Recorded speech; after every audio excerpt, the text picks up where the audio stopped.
Welcome to a special edition of Android Weekly / MWC Recap. So these are the top 5 things that are happening in MWC. So what are the things you need to know for MWC?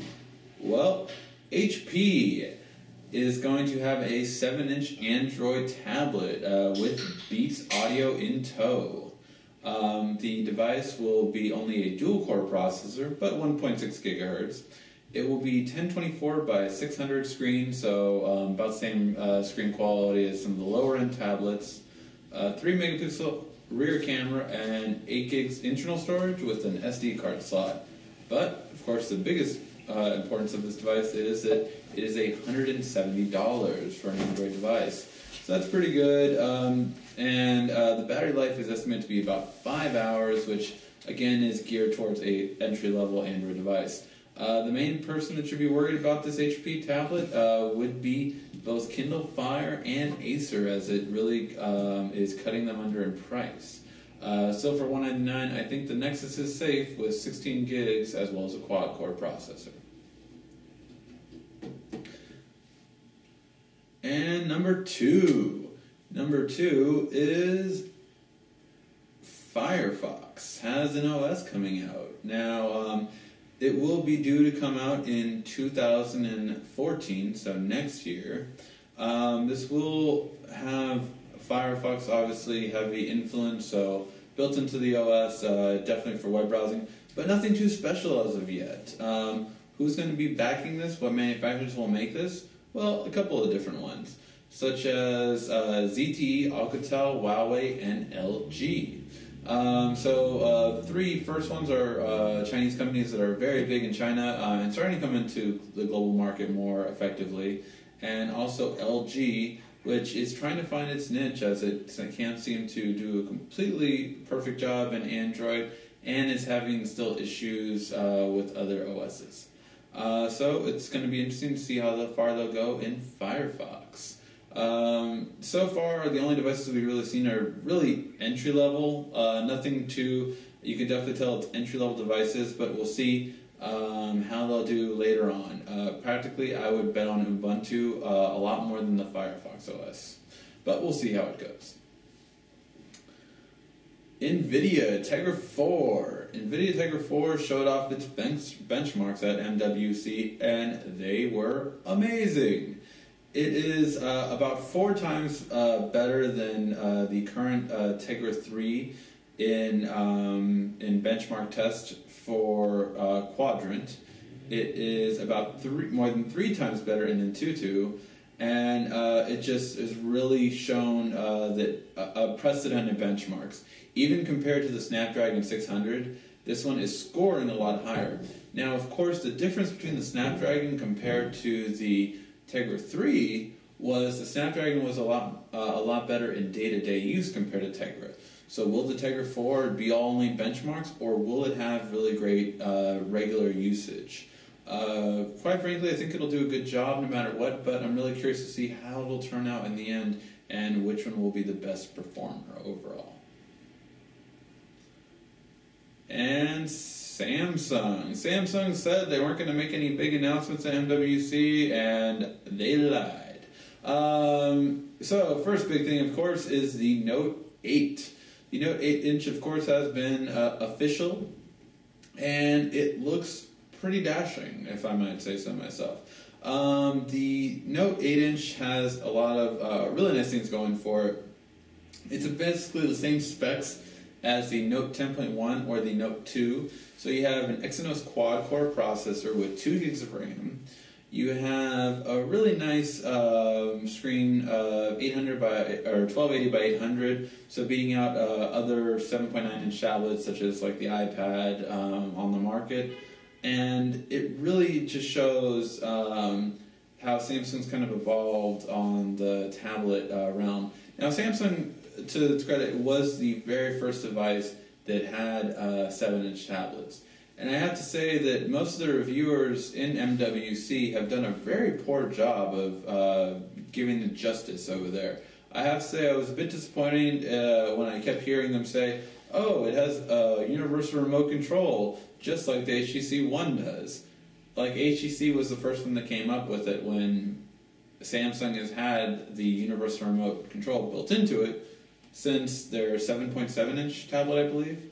So Samsung's as the key at always adding extras like that. They did have the pen, which is the newer one that no 8-inch or 7-inch has had before. So that's pretty unique. And the fact is that they also can use the pen with the back and menu button, which you could not do with other Note devices previously.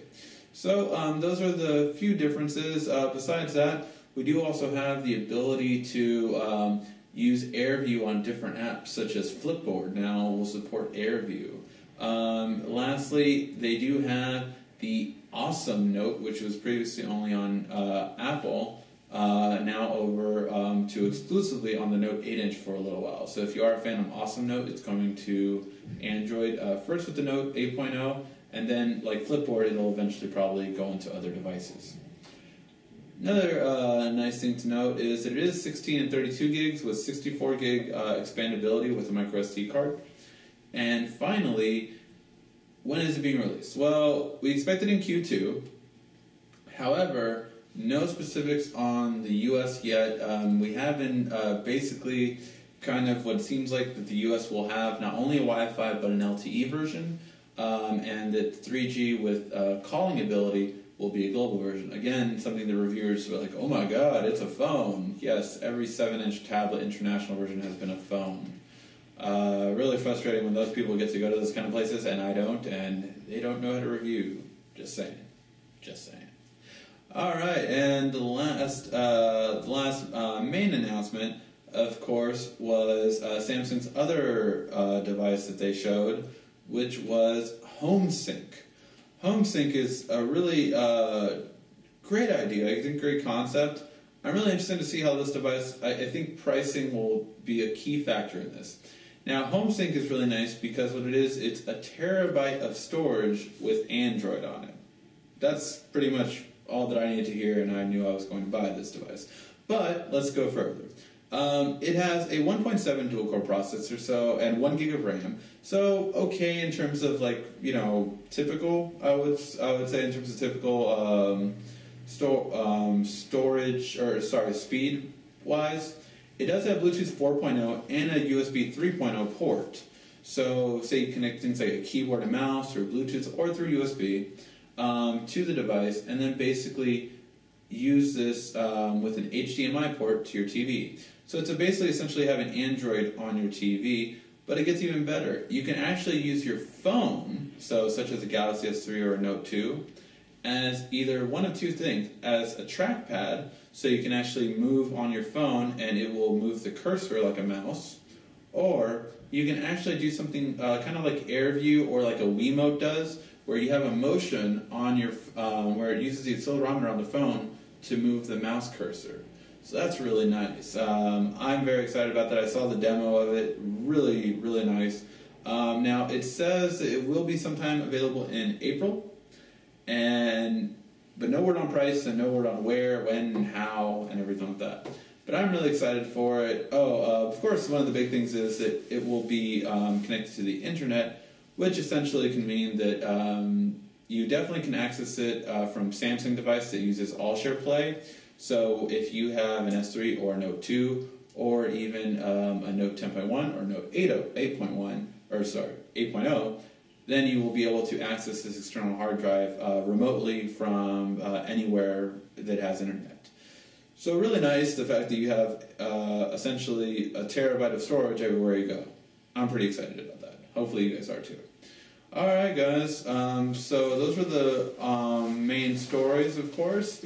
The last one, a special edition story, is we have the invite for Samsung, most likely, the Galaxy S4. I mean, we see a big 4 on the invitation. So, really excited for it. It's really nice that it'll be March 14th. And because it's in the U.S., does that mean that, Samsung will come out in the U.S. as well on the global launch? Or will we still wait maybe 3 or 4 weeks after the global launch? Who knows? I'm very hopeful, though, and I'm really curious to see what the S4 will entail. We will try to, since obviously I will not get to go over there, we will try to at least do possibly another hangout. We haven't done a hangout for a while, you know. I might get some returning cast from back in the day, and, you know, really have a lot of fun with it. Alright guys, well, hopefully you stay tuned for all the next news coverage. Thank you for watching. This has been RCKY, the Android Guy.